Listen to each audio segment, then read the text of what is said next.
All right. Well, good afternoon, everyone, and welcome to the Center for the National Interest, courtesy of Zoom. Thank you for joining us during what must be extraordinary times for all of us. I hope you and your family are not only safe and healthy, but perhaps thriving as well. For those of you I have not met, or maybe I haven't seen you since maybe February, my name is Harry Kazianis, and I'm the Senior Director for Korean Studies here at the Center for the National Interest. I'm also blessed to be Executive Editor of the National Interest, which is our publishing arm, which I hope you read and enjoy daily. The name of our event today is The Longest Forever War, the Korean War at 70, a title that we selected with, I think, a very clear purpose in mind, to point out what is, at least for me, an obvious fact. As we recently reflected on the start of hostilities now 7 decades ago, the Korean War, to this day, as many of you know, was never formally ended. There was no peace treaty, no political declaration ending the conflict, only an armistice, and only an armistice to this day. And sadly, it seems every few years we repeat the same cycle of tensions with North Korea on the Korean Peninsula, talk of détente, and even ending the Korean War. In fact, if you recall, we go back to the Hanoi summit last February, there was a lot of talk about ending the Korean War as part of a general détente between the Trump administration and Chairman Kim of North Korea. But unfortunately, it seems like we're prisoner to the cycle. It happens all over again, rinse and repeat. It's almost like the geopolitical version of the movie Groundhog Day, if you've ever seen that, except there's no comic relief by Bill Murray or anything like that. So I think with all of that sort of said, I think that will sort of take us into our discussions for today. We have a great opening keynote address from someone who's at the forefront of making and articulating North Korea policy today, followed by a separate special panel with 3 top-tier experts, followed by Q&A with those 3 panelists. Now, I'm sure many of you use Zoom and maybe even use it every day, so you know that you can type your questions directly into Zoom, and I promise to get to as many of those as I can. So I'll have some of my own questions using that moderator privilege, so just keep that in mind. So let's just get right into it. Our keynote address is by someone I think all of you know of, at least in the press, or have read his work actually in the National Interest. He was a past contributor to the National Interest, and somebody I've known for about a decade or so now in different roles. We both, full disclosure, we both served in the Ted Cruz campaign back in 2016. And that would be President Trump's National Security Advisor, Robert C. O'Brien. Actually, today he has an op-ed in Fox News Opinion that you can check out after the event, which basically explains how he's reorganizing the National Security Council, what his role is, and he's essentially taking the National Security Council back to a Brett Scowcroft type National Security Council, which is more to advise the president of different policy options as opposed to creating policy, which is kind of interesting. So check that out. So I think with that in mind, I think that tees up Ambassador O'Brien well. If we could, let's kick over to his remarks now. Thank you.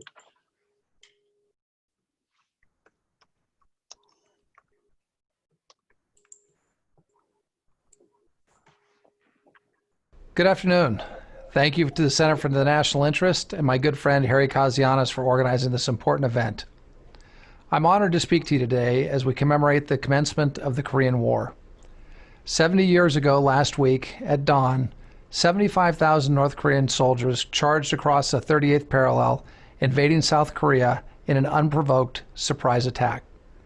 Although weary from war, World War II had just ended 5 years prior, the United States rallied the world to the cause of freedom. 15 other nations joined the United Nations effort to defend the South. Together, the United States and the United Nations beat back the initial onslaught over 6 long weeks. The men held the line at Pusan. After a daring amphibious landing at Incheon, our forces pushed the enemy out of Seoul and back across the 38th parallel. They fought in the rice paddies, in the foxholes, and in punishing weather that plunged to 35 degrees Fahrenheit below zero. They battled at Heartbreak Ridge, Port Chop Hill, Old Baldy, and the Chosun Reservoir. Ultimately, they secured freedom for the South Korean people. In July 1953, the armistice was signed, and 3 years of brutal fighting came to an end. All in all, nearly 5 million people lost their lives, including hundreds of thousands of brave South Korean soldiers and countless innocent civilians. Nearly 2 million Americans fought with them. More than 30,000 died, and another 100,000 were wounded. Perhaps, most tragically, more than 8,000 of our veterans were simply listed as missing and never came home. In the last few years, we've made important progress in our tireless efforts to bring their remains home. Following President Trump's historic first summit with Chairman Kim, America received 55 sets of remains from North Korea, marking the first time since 1994 that the United States had officially received American remains from the DPRK. This dignified transfer fulfilled a promise the President made to bring our heroes home. Recently, the remains of 147 Korean service members killed in North Korea during the war were returned home to South Korea after being identified by a joint U.S.-South Korea forensics team in Hawaii. 7 decades have passed since the war began, yet we continue to honor its anniversary each year for 2 important reasons. The first is to recognize the heroes who fought valiantly for freedom and democracy, the millions who lost their lives, and the hundreds of thousands of separated families that resulted from this terrible conflict. We will never forget those men and women who joined together from the United States, from the Republic of Korea, and from the sending states of the United Nations Command, and stood shoulder to shoulder against invading communist forces. They turned the tide, forcing the enemy back to the 38th parallel. Today, Americans and South Koreans continue to stand side by side at the DMZ in the name of freedom and democracy. The United Nations does as well. When, in 2004, I reported to Army Reserve duty at Camp Zama, Japan, the UN flag still flew next to the U.S. and ROK flags at the coalition's headquarters. The second reason is to celebrate our alliance with the Republic of Korea. It is an alliance forged in the crucible of war, and one that remains the linchpin of peace and security for not only the Korean Peninsula, but for the entire Indo-Pacific region. Last week, the President laid a wreath at the Korean Memorial in Washington, D.C., a memorial that honors the sons and daughters who answered the call to defend a country they never knew and a people they never met. Our 2 peoples originally fought together as strangers, but in the past 70 years, the United States and the Republic of Korea have become the closest of friends. Over 3 million active duty U.S. service members have served in Korea since the end of the war, in addition to the 1.5 million Americans who served on pen during the war. Our militaries have lived together, they've trained together, and we've stood guard together. As a result, our forces on the Korean Peninsula are the most combined, interoperable, and dynamic militaries in the world. Together, the USA and ROK have maintained peace on the peninsula and sought to resolve the enduring threat posed by North Korea. Our relationship with Korea is more than just a military alliance. Our people have forged important business relationships as our nations have prospered over the past 70 years. Today, the South Korean economy is 350 times larger than it was in 1960. Trade has increased 1,900 times. Investment by Korean firms in the United States, which totaled $58 billion in 2018 and supports 57,500 high-paying U.S. jobs, continues to grow, particularly in the manufacturing and the high-tech sectors. U.S. firms are the second largest source of foreign direct investment in South Korea.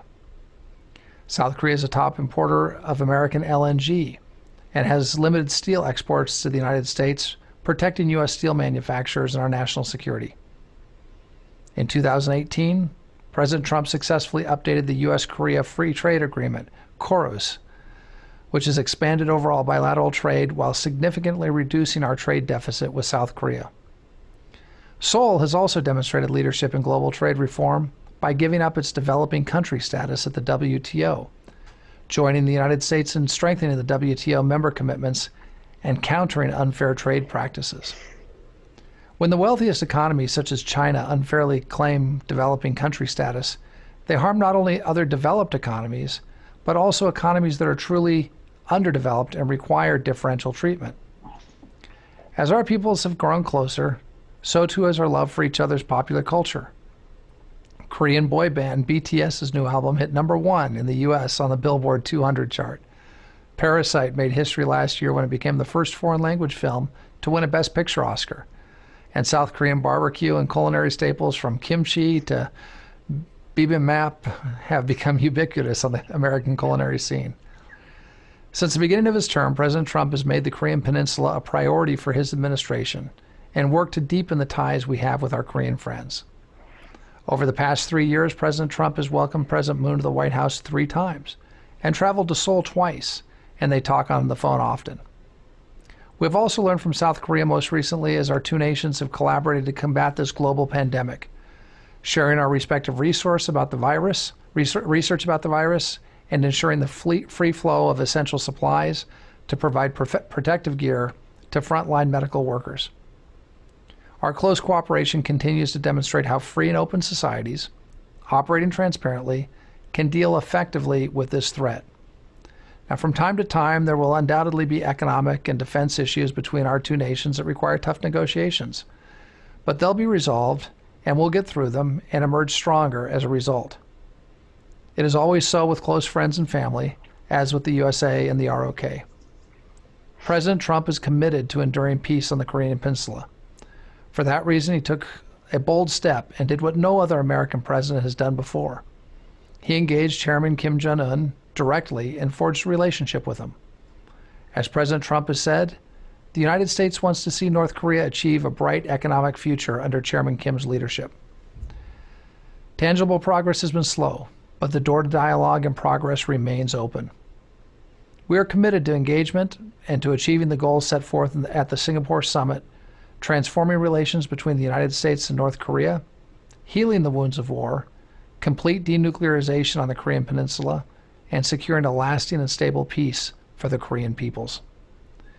We continue to call on North Korea to avoid provocations, abide by obligations under UN Security Council resolutions, and return to sustained and substantive negotiations.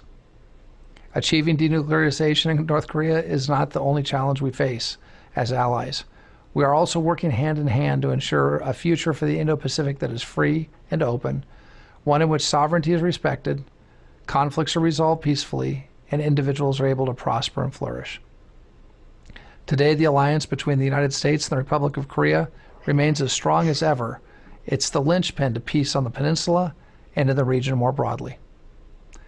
To close, I would like to bring it back to the war we commemorate today, one that is often called the Forgotten War. But it is a war we forget at our own peril. When the North Koreans invaded the South in the summer of 1950, the world was caught off guard, and the communists came close to taking the entire peninsula. Those were indeed dark days, but the strength of a committed alliance and the brave men and women of our armed forces ultimately saved the day. The Korean War stands as a stark reminder that we must be prepared to respond to tyranny and aggression, sometimes at a moment's notice, and that we were all always stronger as we stand together. God bless you, and God bless America.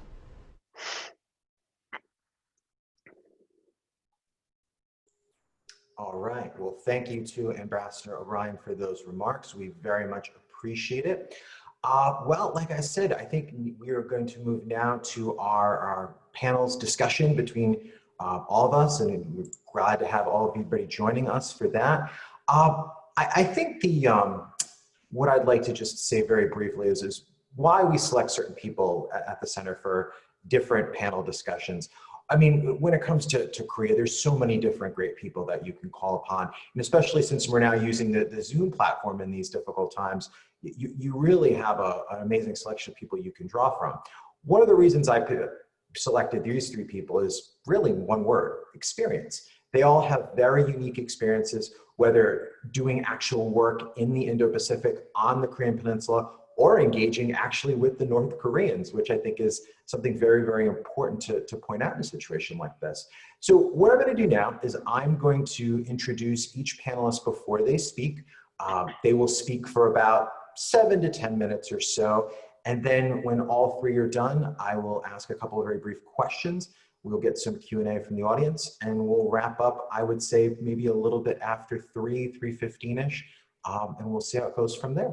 So I think the first person I want to bring into the discussion to sort of give this some color, to give us some context about the Korean War, what exactly happened, what the conflict is about. It's actually somebody who's written a lot about this in the national interest, who's written quite a few pieces on this topic over quite a few years, to be honest with you, and are actually among some of our most popular content is retired Lieutenant Colonel Daniel Davis, a good friend of mine, comments a lot about North Korea on Fox News, CNN, many outlets. So Danny, if you could jump in now, I'd like you to sort of maybe give us just a brief overview about the Korean War, why it matters. Give us that historical perspective, if you will. And just to note on Danny's experience, Danny actually served as an advisor to the South Korean government and has spent a lot of time along the DMZ. So Danny, I'm going to kick that over to you, sir. Thanks, Harry. Really grateful to be a part of this. Something like this is really important. I think very needed today to be able to talk about these things, and especially in context. And this is a great opportunity to really to bring to the fore something that I think is not very often discussed, and that is the context in which the current negotiations are going on. Now, people typically will go all the way back to 1994. And start with the agreed framework with the Clinton administration and move forward from there. But I think that it's really important in a couple of areas, which I'll highlight here in a second, to understand the actual conduct of the Korean War itself and how it's viewed in North Korea and how that impacts on the current negotiations today. And if you don't have these things in mind, it could almost undercut our ability to effectively negotiate. Now, as was mentioned earlier by the National Security Advisor, there, on the 25th of June, 1950, North Korea launched an unprovoked attack into the South. And the intent was to rapidly break through the South Koreans' defenses and to capture the peninsula. Now, at the time, the United States had some troops there that had been on the peninsula at the end of World War II. Almost all of them had been withdrawn by then, and there was a very small contingent in Seoul. So at the time, there weren't any American troops on the ground. And once it broke through, that was like the real first flashpoint of the Cold War. This is kind of where it started, because the fear was you had the communist North Koreans, communist Chinese, and the communist USSR were kind of all together. And the fear was that if they took the peninsula, the whole peninsula, then that could lead to other conquest that could follow. The classic domino theories partially came out of this situation here. So the United States was very emphatic that they wanted to stop this. So they threw the first combat troops that they had in, which is from the 24th Infantry Division, what's called Task Force Smith, which many people are maybe familiar with. Now, you also have to understand that at the time, that was 5 years after World War II, and nobody had any intent or desire or stomach to fight any more wars. In fact, they had completely demobilized, really, and almost all of the combat veterans were out of uniform, and they had other people in who were very much underfunded. They weren't very well trained. Their equipment was old and antiquated. They didn't even have stuff that would have been good during World War II at that point. But here comes North Korean tanks that are flying down south, and they've got to do whatever they can. So you throw a battalion level force in there, thinking that just because they're American, that's going to scare North Korea. But as it turned out, they just rolled right over America, and that really woke us up. But as it turned out, it did at least allow them to slow down North Korea enough so that at the famed Pusan perimeter, as many people are familiar with, North Korea, their lines of communication, their lines of resupply and logistics began to get extended, and the casualties that the South Korean and then the later American units that continued to pour into the country then stopped the infiltration at that point, and then very slowly started moving back up north. And then MacArthur launched the famous Incheon landing. They're not far from Seoul to cut off the North Koreans about halfway up the peninsula. And that turned into a brilliant tactical move. It absolutely cut off halfway through the Korean army, and cut off from their supplies, and they were easily to destroy after that. And then we moved all the way up to the Yalu River, all the way up through. They took Pyongyang, retook Seoul, and it looked like that the war was about to be over, and the famous home by Christmas thing started. And I believe it was somewhere around Thanksgiving of 1950. Many people were already celebrating and talking about how they would come home, not knowing that 300,000 Chinese on the north side of that had been mobilized and had begun to attack south. And then when it was right at the edge, there was some concern that we might even go into to China. Now, China, the last thing they wanted was the United States to win the whole peninsula, just like we didn't want the communists to win the whole peninsula. So they were willing to risk war with the United States. And at the time, they didn't have nuclear weapons, I believe. It was still early in the process. But they were willing to sacrifice even hundreds of thousands of their troops who were also not very well equipped, but fought fanatically. And at the Chosun River fight, which is one of the most bloody and disastrous fights for America, because we were not prepared for that fight. It was in the middle of winter, temperature 10 below zero, and we suffered extraordinary casualties and then moved back south. And I won't get bogged into all the details, but basically it was shortly thereafter that things settled into the 38th parallel, not far from where the border is today. And then it settled into a 2-year disastrous war of just attrition, where the negotiators are trying to come up with an armistice while both sides were still fighting. And that just led to enormous casualties. And that also is still playing a role in today, because I believe it was in 1988, the former chief of the United States Air Force admitted in an interview that actually we had absolutely wiped out many things in North Korea during this process, because the idea was to put more pressure on them. And four-star General Curtis LeMay went on to say, so we went over there, we fought in the war and eventually burned down every town in North Korea anyway, some way or another, and even some in South Korea. Just kind of like no big deal. That's just kind of what we did. But I've actually seen a few documentaries that were produced by the North Koreans, and they actually show what that was like and what the reality of burning down every village. And it was like a moonscape. We just bombed everything out of existence. The casualties were in the millions, mostly civilians at that point. And that is burned into the North Korean mentality like you can't believe. And just like we, may say, remember the Alamo, or remember the Pearl Harbor, or remember 9/11, how we were, viciously attacked and how we want revenge and all that. That's kind of the same thing. That's still to this day a big part of the North Korean mentality, is that they believe that they were, viciously treated, in ways that should never have happened. And they still want retribution for that, and they still hold us responsible for that to a certain degree. And I think if we understand what things look like from their perspective, then that might help at least to understand where they're coming from. And that even led into, I think, part of the Hanoi negotiations, which really I think is where everything turned south. Trump made a great start with his willingness to talk to Kim Jong-un. The Singapore summit was a good first step.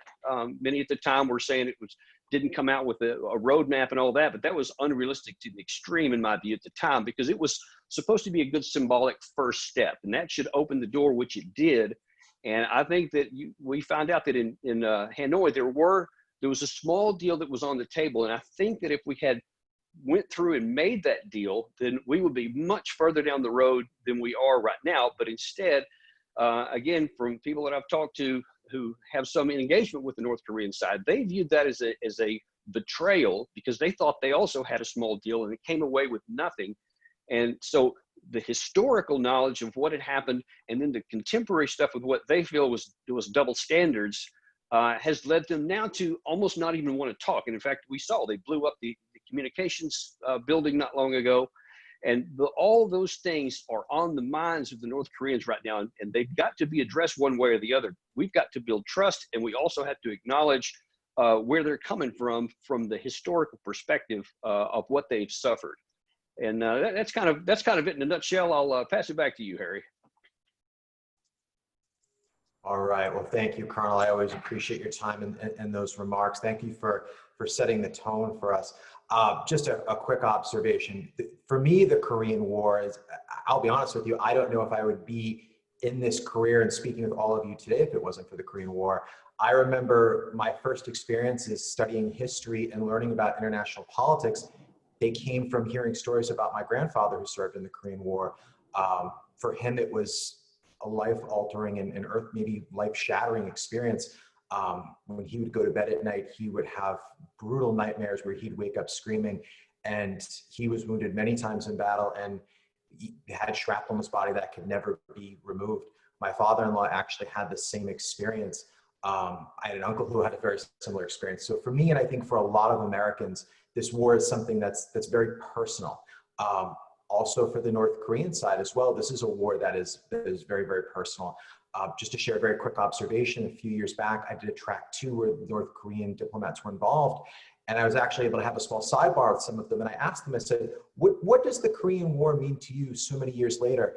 And the diplomat turned around to me very angrily and very upset and turned around and said, Harry, this war means everything to us to this day. And explained to me the damage that North Korea took and how 600,000 tons of bombs were dropped on North Korea. And as the colonel pointed out, there was nothing left of North Korea in huge chunks of South Korea. So this war is still very much on many people's minds. And it is not the forgotten war that I think some people call it. So with that, what I'm going to do now is I'm going to kick this over to my good friend, General Wallace Gregson. As many of you know, he's had a very distinguished career in the U.S. Marines, led the U.S. Marines in the Pacific Theater, served with distinction in the Obama administration, has had many different roles. And now we are lucky to have him as the senior director of our China and the Pacific program. And what I'm going to ask from you, sir, is I'd like you to talk about where we are today with North Korea. What you think the prospects are for peace or conflict, what you might think about the Trump initiatives, and actually, funny thing that we're doing this panel today, because today is the 1-year anniversary of when Donald Trump stepped into North Korea. So with that, sir, I'm gonna kick it over to General Gregson. Thank you. Hey, thank you, Harry, and thanks to all that are participating and to our audience. Where we stand, successful deterrence demands an undoubted ability to prevail, both in conflict and in an ability to resist coercive actions short of active conflict. North Korea and those who stand to gain from North Korean aggression or successful coercion of South Korea, Japan, and the U.S. must believe that the cost will be prohibitive. In recent times, the U.S. and South Korea weakened deterrence to maintain the chimera of negotiations and made for media image of bonhomie. You mentioned the anniversary of stepping back and forth into North Korea. That's what I mean. We reduced or canceled exercises, yet the North made no reciprocal moves, such as moving some of the artillery that can range Seoul out of the Kaesong Heights. Whether it is your family or an international partner, budget discussions are always tense. In recent years, we made the budget discussions with Korea a yearly event, introducing a continual stressor into the alliance. In the latest iteration, we asked South Korea to quadruple their financial contribution against a background of complaints about freeloading allies. Not surprisingly, the talks were unsuccessful, offering aid and comfort to the North and to others. How dangerous is the threat? The biannual report of North Korea's military capabilities by the Republic of Korea's Ministry of National Defense, released in 2018, identified North Koreans' army strength at 7,620,000 if you include the reserves, 4,300 tanks, 2,500 armored vehicles, 8,600 artillery pieces, 5,500 multiple rocket launchers. North Korea has 70 submarines, 20 mine warfare vessels, and 430 surface combatants. This is more than sufficient for self-defense. North Korea has a proven chemical warfare capability. North Korea killed Kim Jong-nam, the half-brother of the current dear leader, in the Kuala Lumpur airport with VX. North Korea has got a proven cyber weapons capability. Just ask Sony Corporation of America. North Korea is a de facto nuclear weapons state, detonating its first hydrogen bomb in 2017. Its successful missile testing program can be easily restarted. It tested a submarine-launched ballistic missile last October. Against this, one must consider the South Korean infrastructure that is within range. Most predominant is the Greater Seoul metropolitan area, the 5th largest such concentration in the world, and well within range of North Korea's weapons. Lots of skyscrapers, lots of glass, and 26 million or more people, and already jammed streets and highways. North Korea is a past master of deadly provocations, as shown by the sinking of the South Korean frigate Chosun by a submarine in April 2010 and the bombardment of Waipito Island in November of that year. So the tension continues, and the South is, by virtue of the location of its capital, has a unique vulnerability there. Trump administration, well, we've gone from fire and fury to love letters to something like strategic patience while calling into question our alliance. We claim that we are applying strong sanctions against North Korea, but the evidence of their effectiveness has yet to appear. North Korea is highly skilled in sanctions evasion. And what North Korea might do in the coming months, the predictions about North Korea, other than their continued existence and growing power, is a fool's errand. Going out on a limb, they will not give up their nuclear program. The North Korean diaspora in ASEAN and other places will continue their legal and illegal businesses, sending remittances back to the Kim family. A small bright side event, the emerging capitalistic black market operating in North Korea will be allowed to continue if it remains profitable to the Kim family. It's an odd juxtaposition of fact that the illegal market economy inside North Korea is contributing to the continued health and success of the Korean regime, which is why it allows it to exist. President Moon's, another possibility could be manipulation of public opinion within President Moon's fractious constituents in favor of providing more aid to North Korea and potentially damaging the sanctions regime and adding more tension to our alliance relationship while driving a wedge between us and the Republic of Korea. So there will be continued employment for a lot of our diplomats and military personnel. Back to you, Harry. Thank you, sir. I appreciate it. I really appreciate your commentary on North Korean military capabilities, because I think a lot of us, we focus on the nuclear weapons, but it's all of those big conventional capabilities, and in some respects, old artillery pieces that could devastate Seoul in a conflict. And I think they're important to talk about. And I think also as we go in the months to come, as you know, we worry about a North Korean military provocation, the North Koreans are developing solid fuel ballistic and cruise missiles, and they are going to itch to test those missiles. I mean, let's face it, you could only do so much testing in a laboratory or in a wind tunnel. So I think in the months and years to come, that'll be something interesting to watch for. So I'm going to bring in, lastly, but certainly an amazing panelist, somebody I bring into a lot of these discussions, is my good friend, Doug Bandow. Doug Bandow is a senior fellow at the CATO Institute. He's one of our most prolific writers at the National Interest and one of the most popular. When you see his content, you know why right away. He does not hold his punches. He's an excellent analyst when it comes to North Korea. And he's somebody who actually has some very interesting experiences when it comes to North Korea. He's been to North Korea not once, but twice. He's been there in very different time frames, which is interesting. He was there, I think, Doug, you can correct me, I think it was in the early 1990s. And then just recently, I think, end of 2017, right before the travel ban. So it was pretty recently that Doug has been there. So he has a good insight of the North Korean mind, at least as one as much can have these days. What I asked Doug to talk about today is where he thinks all this is going.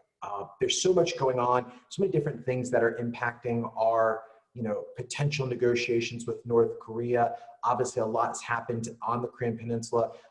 Colonel Davis mentioned the destruction of the Inter-Korean Communications Liaison office, blown up by, it looks like, sticks of dynamite. The building is not completely destroyed. Parts of it remain, but in effect, it has probably blown up inter-Korean relations, at least for the next few months.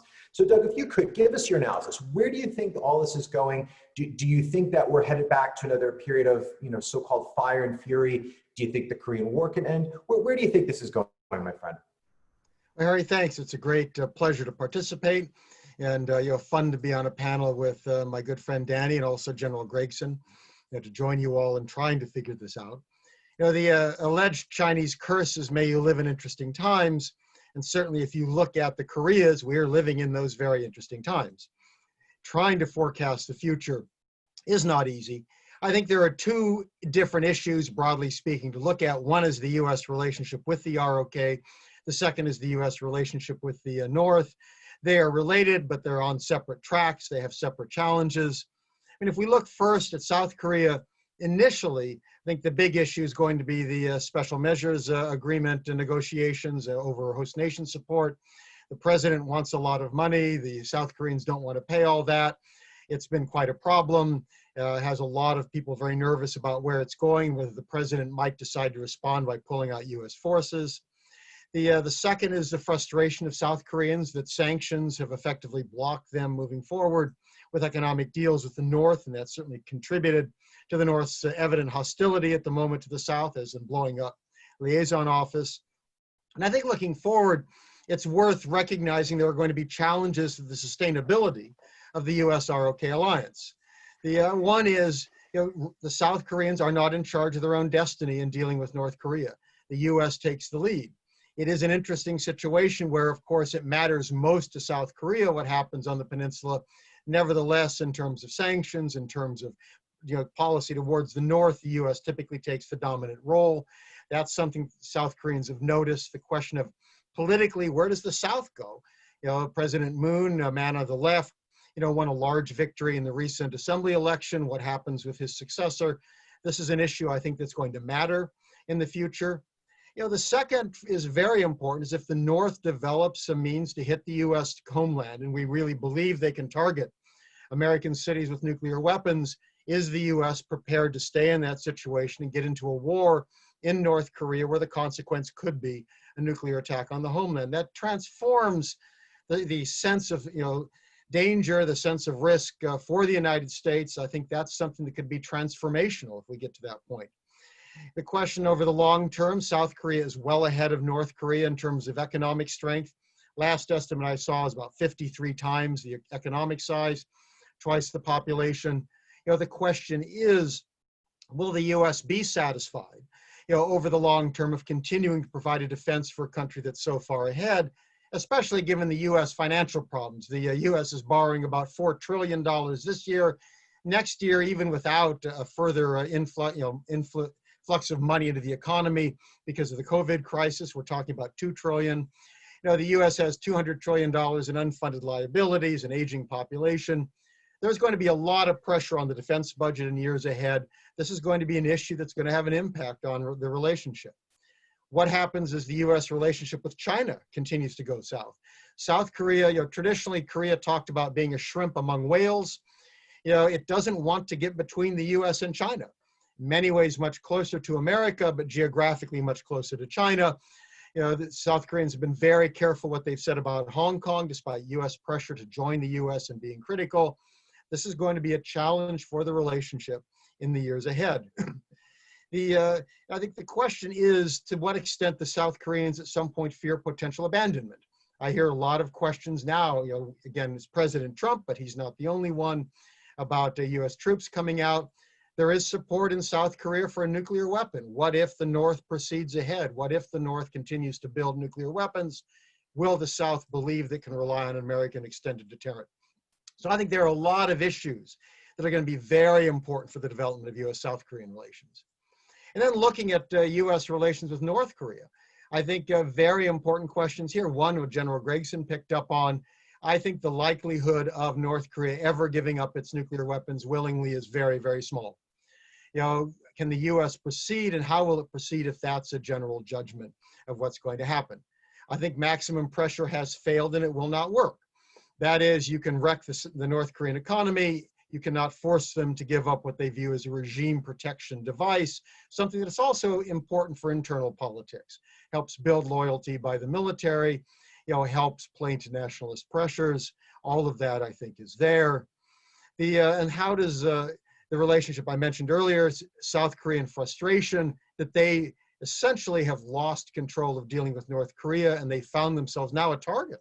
Threats of military action and other things called off the last couple of days, but nevertheless very unsettling for the South. And the question, of course, we may have a different administration to deal with. What happens with changing U.S. administrations? That plays into this as well. I think looking ahead, is the U.S. willing to acknowledge that in practice, we are not talking about denuclearization, we're talking about arms control. We're talking about some form of disarmament that presumably would be both conventional and nuclear, But again, if we only talk about denuclearization, are we likely to really get anywhere? Do we have to at least implicitly think about how do we proceed in terms of disarmament, even if we talk about denuclearization? That's going to be a challenge for any US administration. The question of whether the US is willing to go ahead with good policy, even if some people argue it's a reward for North Korea. I think the Hanoi summit had some very important initiatives on the table, at least a declaration that the war is over. It is. We certainly want to reinforce that. That would strike me as being a useful recognition of reality. The willingness to open some form of a relationship, liaison offices, low-level diplomatic relations. This is not a reward for the North. It's good sense, especially dealing with dangerous, potential partners or, enemies or adversaries, whatever you want to call the North. Think back to 1950. China did not want us at the Yalu. We had no diplomatic relations. There were no direct channels of communication. The Chinese tried to go through India and elsewhere. It didn't work. That was a bad time not to have communication with the Chinese. Imagine a Cuban Missile Crisis if we didn't talk to the Russians. Imagine if there was no Soviet embassy in the U.S. for a talk by the president's brother with the Soviet ambassador. So I think there are things that are good policy that have been held up, used as negotiating points that we should proceed with, as good policy. Ending the travel ban, I think that's foolish on both sides. We want more people to visit. We don't want to cut off, visiting. Is the U.S. prepared to accept some reduction in sanctions as an attempt to move a disarmament process forward, as opposed to say you must do everything, then you get relief? That's something which is going to be necessary if we think we can get anywhere. If so, how do you design relief so that it snaps back if the North Koreans don't follow through? And at the end of all of this, what do the North Koreans really want? This is a regime where it's a communist monarchy. It's a bad regime without question. Started the war 70 years ago, is engaged in hot spurts along the way, a murderous regime, what it does to its own people. Kim Jong-un seems different from his father and grandfather, not a liberal in any way, but does seem to care about economic development, does seem to like playing the diplomatic game. Does he want something different for his country? Is he amenable to making and keeping some real deals? We need to test that. I'm not going to say with any certainty that he is, but it's a mistake not to test it. These are all, I think, challenges for the future. And then throw in the potential of the black swan. What if the North collapses? What if the Chinese at some point swoop in and try to impose their own regime? What if there's internal regime change? We're going to have to look to this in the future in the question of how we work with the South Koreans, the Japanese, the Chinese, even Russians over these issues. It's a very interesting and I think potentially very dangerous future that we face with the Korean Peninsula. All right, well, thank you, Doug. Those are great comments and great comments across the board. Thank you to everybody. Let me maybe open up the Q&A with sort of a broad question, because I don't think we touched on this, and I think it's the elephant or the virus in the room, if you will. How does the coronavirus change our discussion on North Korea? I mean, look, everything we do in our lives today, and the reason why we're not at the Center for the National Interest in Washington, D.C. right now, not having this conversation together, is because of the coronavirus. I'd like to ask all three of you. I'll start with Doug, then I'll go to General Gregson, then to Colonel Davis. How does coronavirus change the situation with North Korea? And I mean, I don't think there's any right or wrong answers here, but I mean, look, let's face it, the Trump administration this is their top priority at the moment, and obviously for Kim Jong-un as well, and it might actually be the reason that Kim Jong-un is, let's face it, really hasn't been in public for many months. A couple appearances here and there, but I think there was a recent story in NK News that explained that this has been the lowest amount of appearances he's had in really since his rule. So Doug, let me start with you. How do you think coronavirus changes this whole equation with North Korea? Well, in the short term, it's helped put greater economic pressure on the North, because in a sense, what the North did is enforced all the sanctions against it. It almost closed its border. It even cut off border traffic with China. It made it much more difficult internally in terms of resources. I don't see how that can continue for the North. So a lot of this depends on, is there a vaccine that comes forward? Does this tail off? A continuing crisis of coronavirus, I think, will continue to put very strong pressure on the regime. And you're right, it does raise some questions about the health of Kim Jong-un. For the third period, he's been out of view for about 3 weeks. Many of us think something is going on. It's hard to know for sure. Maybe he had an operation. He feels vulnerable. He doesn't want to get infected. But I think this does create greater unsettled sense within the North. The longer they have an economic crackdown, the harder it is on the elite. They count on him delivering at least some level of goods and services. This could build internal pressure, and it makes it harder for him to rely on China to the extent that China wants to help the North out. So it could be, I think, much more of a challenge to the North than to South Korea or the U.S. under these circumstances. Thanks, Doug. General Gregson, what do you think, sir? Well, I think one condition right off the top is that it's really difficult to deal with North Korea unilaterally. This is a regional problem. It's a global problem beyond that. The coronavirus has driven everybody, including us, into an internal preoccupation, and there's not much attention to what's going on beyond our borders, except that there's evil people out there and there be dragons beyond the horizon. It's also damaged, I think, the U.S. position as leadership of the post-World War II liberal democratic order, or however you want to call it, which also damages our ability to recruit allies and friends to things that we want to do to intelligently manage the North Korean threat and work on reducing it. Thank you, sir. Colonel Davis, what do you think? Yeah, in addition to the things already mentioned here, there's two other things that I would point out. Number one is domestically, this absolutely consumes the administration. And along with a handful of other topics that are, really hot right now, racism seems to be a pretty hot one right now. You take those two things and that just sucks up all the oxygen in the administration's room. And they just don't have a lot of bandwidth to focus on that. Now, obviously, we have some people, the NSC and every other departments that are, trained on that, and they continue on. But in terms of the administration itself, and definitely on Trump's, amount of time that he has to focus on this, it just really, really cuts into it. It puts it like third or fourth or 12th on his list, depending on what day it is. The second thing I think that it really complicates our ability to get something done is because of the really antagonistic relationship between the United States and China right now over this coronavirus, and the blame for where it came from and who's responsible, and still lingering the trade war issues.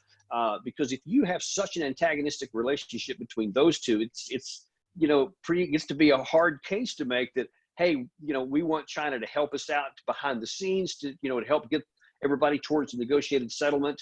And China, has less motivation to want to do that, anything that would help the United States when they feel that they're being attacked on other things. So I think those two things together make it even less likely that we're going to get anything done in the near term.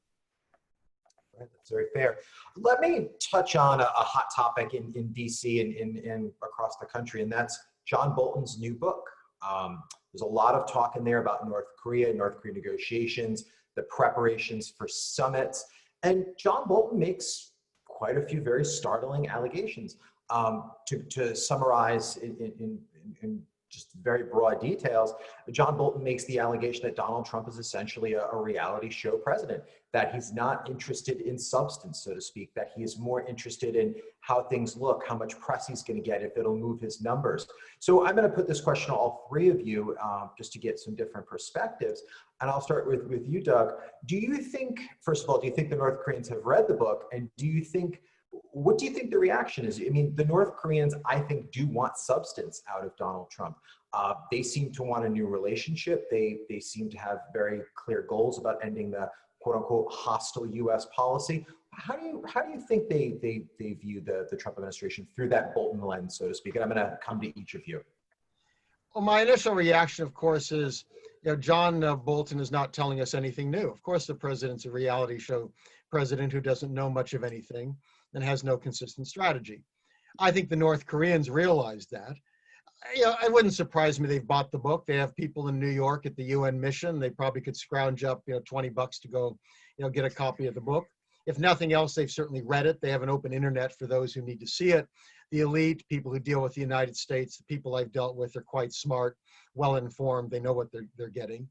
From North Korea's standpoint, they want substance, but from their standpoint, the best way to get substance might very well be dealing with somebody who's much more focused on, good image. Because how does he get a good image? Well, a successful summit. How do you get a successful summit? Give us something. mean, so one could certainly imagine them preferring to deal with him than Joe Biden. After all, the Obama administration was not a very fruitful negotiating environment for them. They've moved much more towards the center of international life under Trump. They've had multiple summits that helped bring the Chinese into the game, met with the South Koreans, even met with President Putin. So my guess is, they knew what they were getting before. Many of the foreign partners, China and even the Europeans, have caucused about how to try to play the president. I'm sure the North Koreans are doing exactly the same thing. And from their standpoint, what they get is probably good for them. Okay, I think that's fair. General Gregson, sir, what do you think about that, about the Bolton book and how the North Koreans sort of see Trump through that? I agree with Doug. I don't think John Bolton's book is going to tell the North Koreans anything they don't already know. Besides their very astute attention to open source material and things, they also have proven to have a heck of an intelligence capability. So this is not new. Interestingly, yes, Trump is a reality show president. Agree there. But one of the other things is that the nuclear issue is a bipartisan sin starting from the beginning of the Clinton administration. We hadn't dealt much or worried much about North Korea beyond the conventional sense until their nuclear threat was made manifest in the early 90s. We went through the first stage, which was get all muscular. We're going to deploy forces to the Korean Peninsula. We're going to show them whatever. The second stage was a realization that none of our allies or friends wanted us to do that because of the collateral damage that would ensue. And then we went to the third stage, which was negotiations. And then the fourth stage was agreement. The fifth stage, violation of the agreement. Sixth stage, sanctions. And we've gone through this. The Clinton administration, the Bush 43 administration, the Obama administration, the Trump administration has inverted the order a few different ways, but it's still the same thing. If we're going to get to what Doug is talking about, actually getting to some agreement that improves the security situation in Asia for our allies and friends, we need to get off of a mono focus on the nuclear situation and start talking about a lot of other things. I think President Trump's gambits with the Singapore summit and the Hanoi summit proved that, once again, that personal relations between leaders is not the be-all and end-all of negotiations. And again, this is a bipartisan sin. The Obama administration, administrations before that, very much valued establishing personal relations with North Korean leaders and North Korean negotiators. And personal relations won't get you anywhere if the person you're negotiating with is much better prepared than you are and is much more understanding of what their bottom line is and what their goals are. So we're not playing our best game with North Korea, and we're not playing our best game lately with our allies over there regarding the North Korean threat and the China threat. And to fix this situation, we have to up our game a lot. Okay, thank you, sir. Carl Davis, what say you, sir? Yeah, I think one of the less obvious points that come out of this is that I believe it was literally a month before H.R. McMaster left as the National Security Advisor. We started the new process. Bolton came out with a piece, and I want to say it was the Wall Street Journal, where he's flat out saying, hey, we need to consider military action. These people are never going to come to an agreement, just laying out the hawkish of the most hawk positions. So the idea that he ever came in there to be an advisor to Trump to help him realize his vision was absolutely never on the table. And he went in there expressly to try to get Trump to put into effect his view. And so he advised him against that. Now, I think that the biggest implication of that was in Hanoi, to when, as many people have talked about, even others here on this panel, that there was a small deal on the table that could have been another step down the road. It could have moved us down forward. But Bolton was for a zero-sum situation and an all-in or an all-out. And so he was against Trump agreeing to a small deal. And we've heard, many independent sources have come out and confirmed that was the case, because I think Trump would have gone with the small deal, especially if it could have been painted as something that would make the reality show president look good, as many have said, there was something on the table for him to have there as well.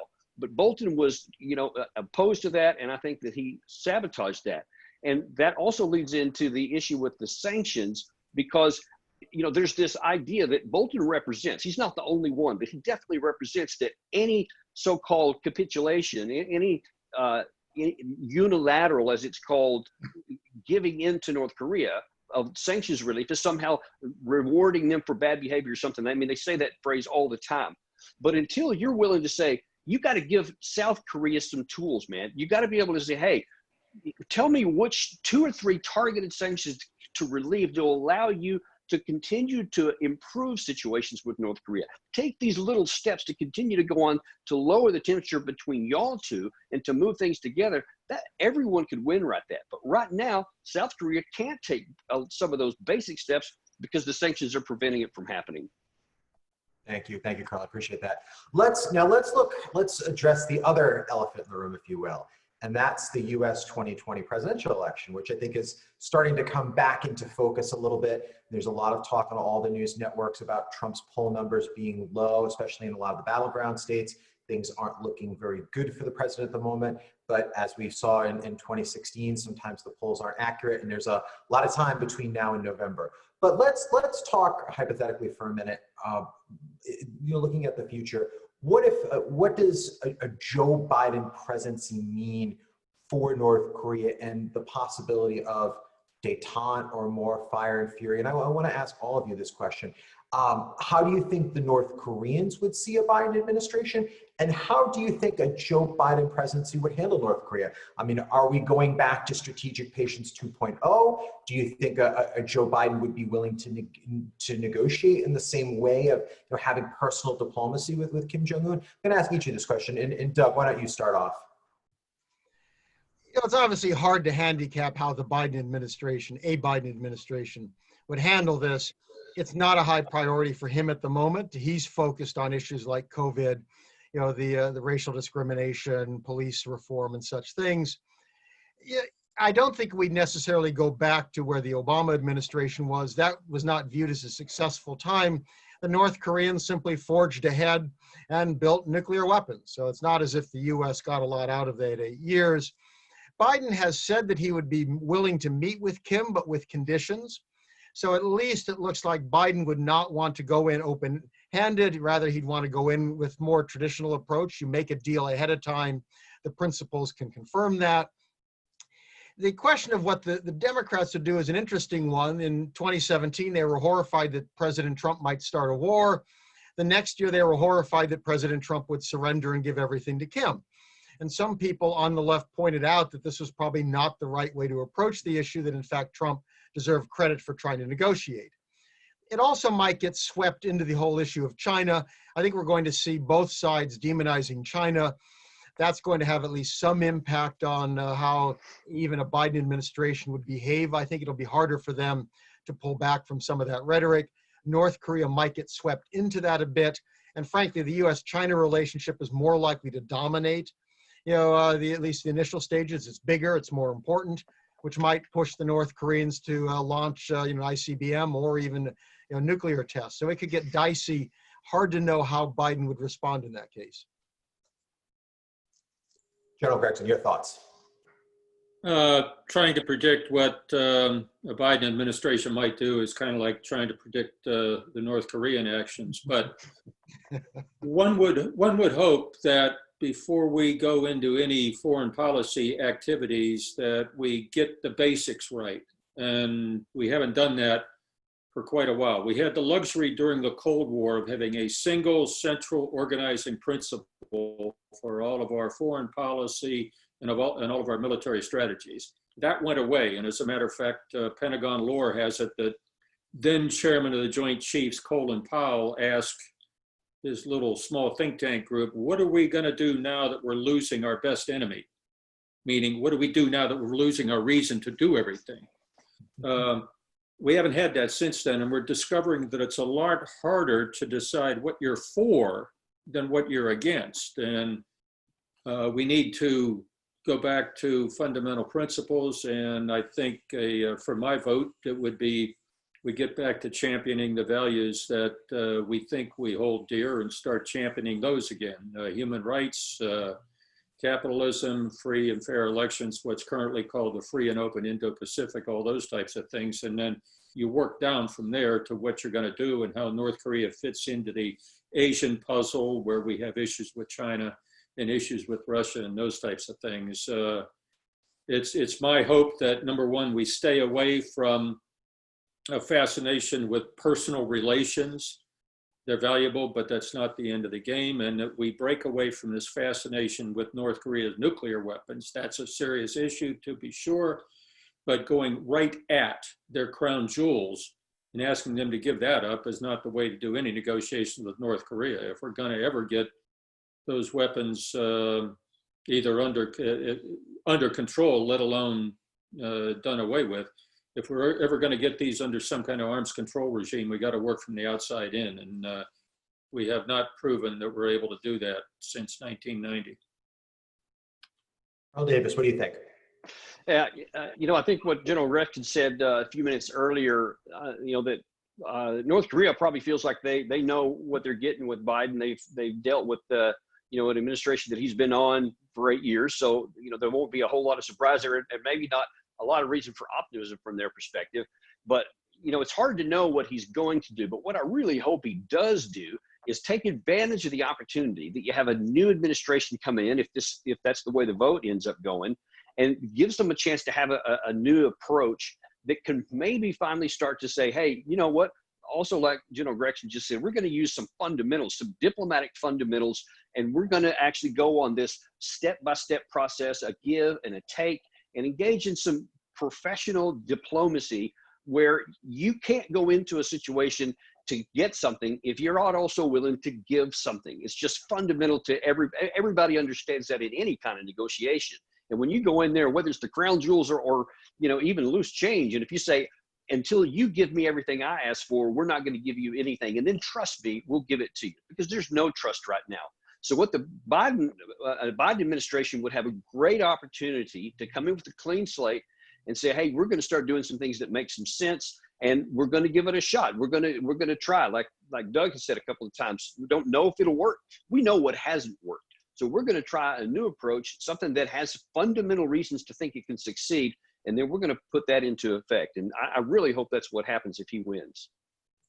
All right, fair enough. Let me ask a final question for the group, and then we'll sort of wrap up. And I'm going to make this a little more challenging to all of you. This is just going to be a yes or no answer.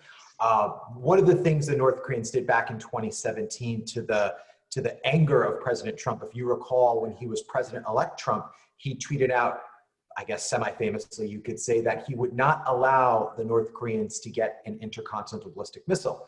But as we know, back in July 4th of 2017, the North Koreans tested an ICBM and tested quite a few times back in 2017. Now, Kim Jong-un has reportedly made a promise to Donald Trump to not test an ICBM. My question to all of you is, it seems that an ICBM test would be a way to anger President Trump and really get North Korea back on the radar. Do any of you think that the North Koreans will test an ICBM before the election? Doug, what do you think? Yes or no? I think I'll say no, and we'll see what happens after the election. All right, very fair. General Gregson, what do you think, sir? Yes. Fair. Colonel Davis? Yeah, I'm in with Doug. I think no. Okay, that's fair. I am going to say no, but I will have to leave it there because I put that qualification on everybody's answer, so I will not expand. Well, I think for that, I'm going to leave it there. I want to thank, obviously, Ambassador O'Brien, all of our panelists, all our guests for joining us today on Zoom. I also want to thank the Korea Foundation specifically for their generosity in funding for many of our Korea programs, different events like this and in different symposiums we do. Speaking of symposiums, I would just like to point everybody's attention very quickly to the National Interest website right now. We have a big symposium talking about the Korean War and if the Korean War could end by 2025. We have something like 50+ contributions. People from all over the spectrum have contributed all over the world, which is really great. And I think one of the reasons why National Interest gets so much attention, because we welcome all ideas, all perspectives. With that, this is Harry Kazianis signing off. Thank you for joining us.